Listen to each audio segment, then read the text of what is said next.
Welcome. In this lecture, let's take a look at a kind of sophisticated and very real-world task, and that is we want to historize some of the transactions that occur on the products table in this case. And we could always go and truncate and preserve our logs. That would be one way to log and keep a record of all transactions, but that gets kind of unwieldy. Sometimes we want to do more focused logging and analysis to see who did what or what application did what. We could add that data to a logging table. And so if we're going to make a change, either very commonly deleting or updating or inserting a row on a table, we want to well, not so much inserting, but deleting or updating, we want to preserve what the previous state was. So we'll create like an audit logging table. And so we're going to do that here on the My Guitar database, My Guitar Shop database. And we're going to create a new table called Products Audit. And this table is going to have all the columns of the original products table, except we don't need the description table. We can always go and look that up if we need it. Okay, so we're not going to make that data redundant. Also, it should have an audit ID column for its primary key, and the date added column should be changed to date updated. Okay, pretty straightforward.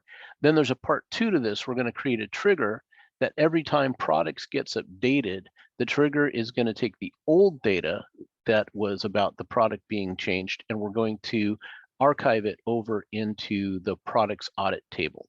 Okay, and we're going to do that. It's going to be an after trigger after the row is updated, and set the date added column to the current date, and we should test that trigger. Okay, neat. That's kind of actually a fun project. So let's take a look at getting the usual housekeeping out of the way. So we know how to do the usual housekeeping. I'm just going to go ahead and drop that in here. So use the Guitar Shop part of the script, and here's the housekeeping that's going to delete the products audit table if it already exists before we recreate it and do this other good stuff.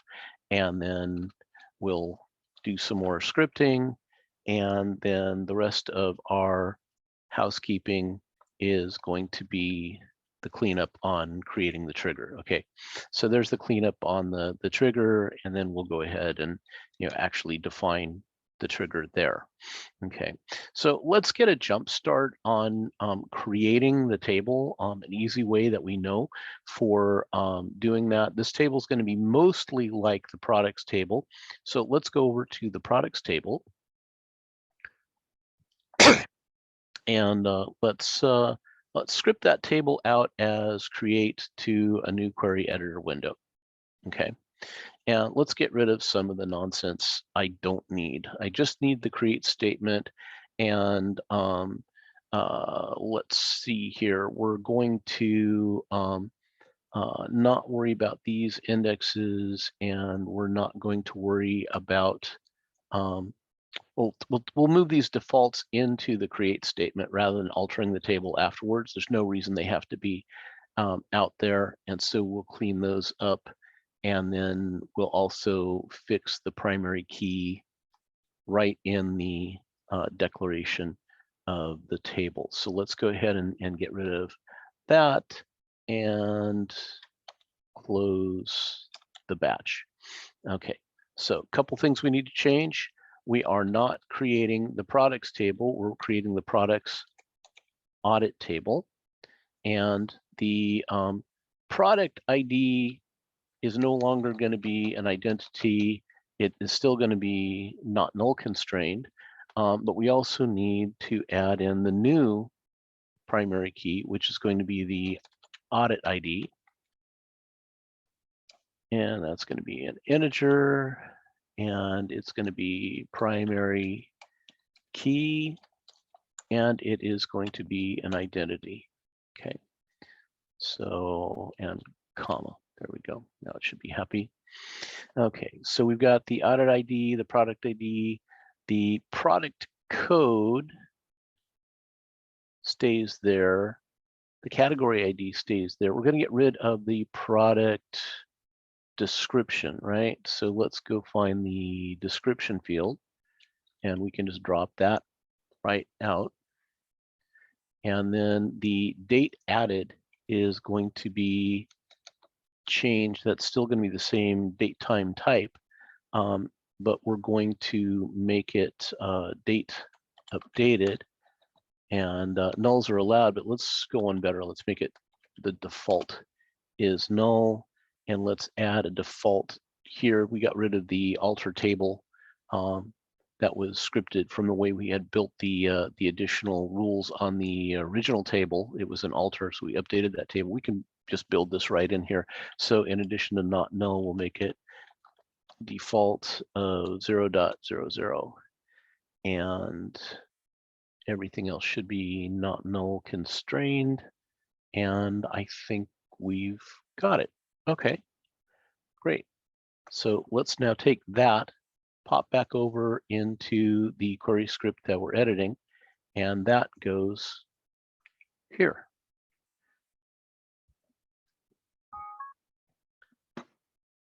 And let's see here. So we've got that built, and then when that is all built out, we want to also tell the batch to proceed. So I'll add a script statement, go.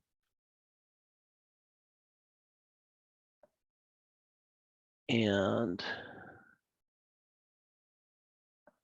here's our housekeeping on our trigger. And now let's figure out what we need to do on our trigger. And the trigger is going to be scripted primarily as an insert, right? So again, we could get a start on that by going over to the products table, and let's script that table as an insert. Let's see here. Products, script table as insert to a new query editor window. Okay, and so again, we can get rid of some of the overhead here, and we're going to modify this so it isn't just a straight insert, it's actually going to be creating the trigger. So let's create trigger products update audit on products, and it's going to occur after the update event. And we're going to insert, but not into products. We're going to insert into products audit.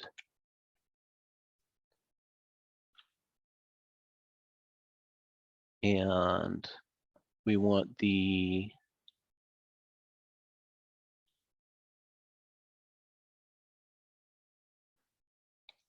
insert to insert the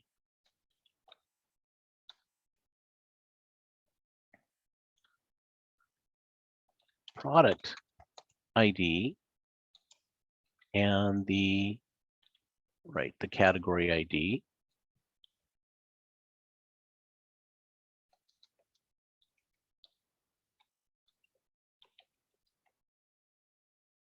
And the product code.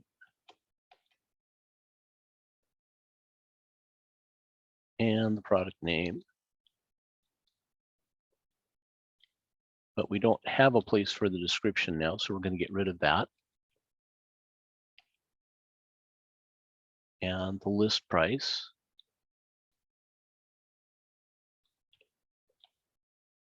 And the discount percent. And we made another change here. It's no longer called date added. It's going to be date updated.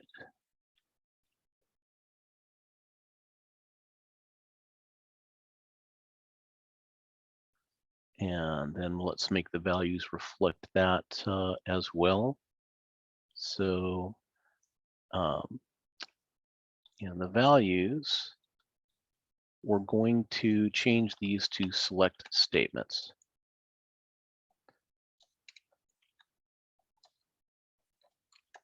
And we're going to get them out of the deleted table, just as there is a system table for inserted. There is a system table for deleted and gets the things that are in the process of, or just moments ago were deleted. And let's do this for, let's see, we want to do it for the category ID. We want to do it for the product code. We want to do it for the product name. We want to do it not for the description.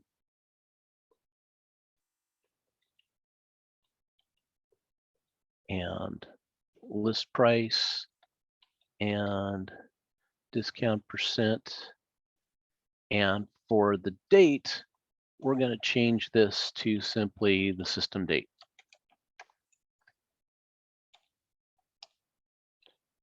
And let's clean these up a little bit.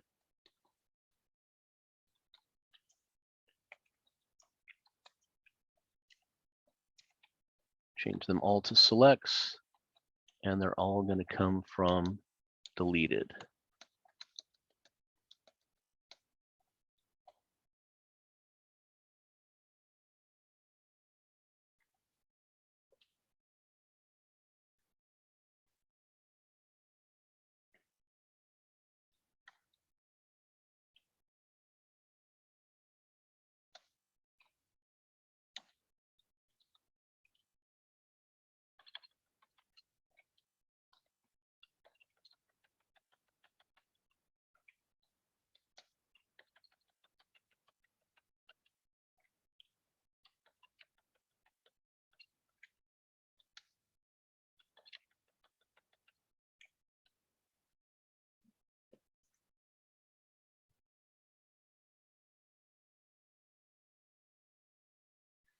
Okay, so we've got our create trigger on products after update, and add the keyword as here.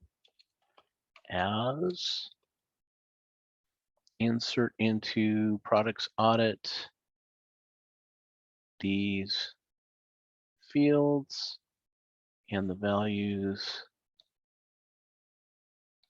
that follow. Just for style, I'm going to move the parentheses, the opening paren there. That just makes it a little bit more readable.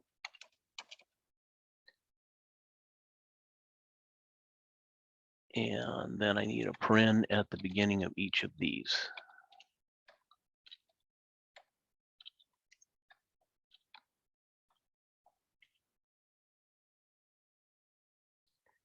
Except for get date.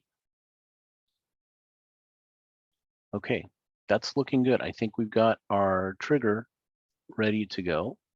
So let's copy that code over, go back to our script in progress and paste that in. And now if I run this whole thing, it should do the cleanup, create the table, do the cleanup, and create the trigger. So this object won't exist. This object won't exist yet. And let's see how that goes. Okay, everything completed successfully. How do we know if it did what we intended? So let's take our Object Explorer and refresh it. Take a look at the My Guitar Shop. Let's see, do we have the new table?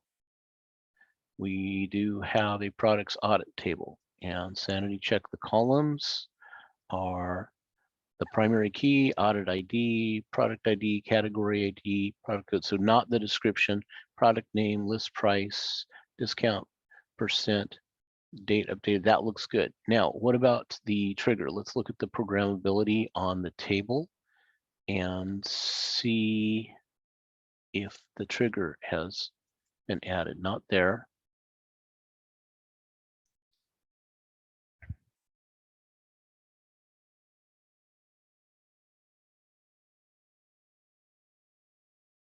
The trigger is called products update audit.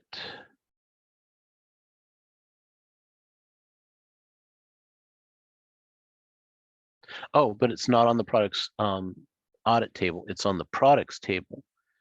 And so is it on the products table? Ah, there it is. Products update audit. Very good. Okay, so that's looking good. Now what we need to do is test it. Now, in submitting your script, you should show the entire script, including the tests. But I'm going to clean this up to emphasize the fact that the table has been created, the trigger has been created, and now what we need to do is we need to test this thing. Okay, so to test it, let's update the products, set a list price to $749. And when we do that, then something should be inserted into the audit table. So let's run that. That happened. Okay, so now if we go over to our products audit table and just select the top 1,000 rows, bam, audit number 1 from product ID number 1, category 1, product code strat, Fendo Stratocaster, list price, discount percent, and the date updated. And I check to see that that matches my current time and system date, and it does. So that's all looking like it's working properly. Okay, so that's working. We probably ought to clean things up now. So let's go ahead and fix the original data in the products table.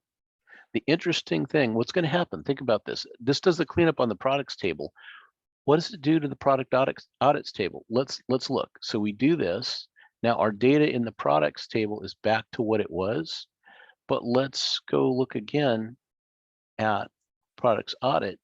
And now I have 2 records, okay, both of them involving product ID 1. And I can see in my audit log that here somebody came along and dropped the price, and here somebody came along and put the price back.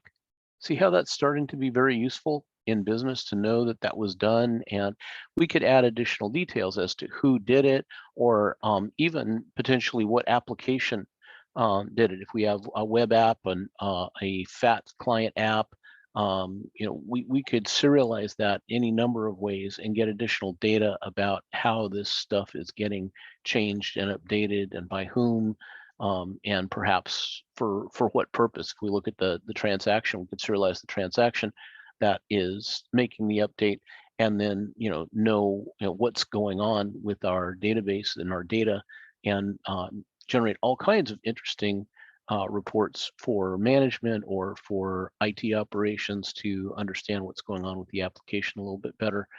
Any number of uses for it. So there you have it. I hope you find that useful.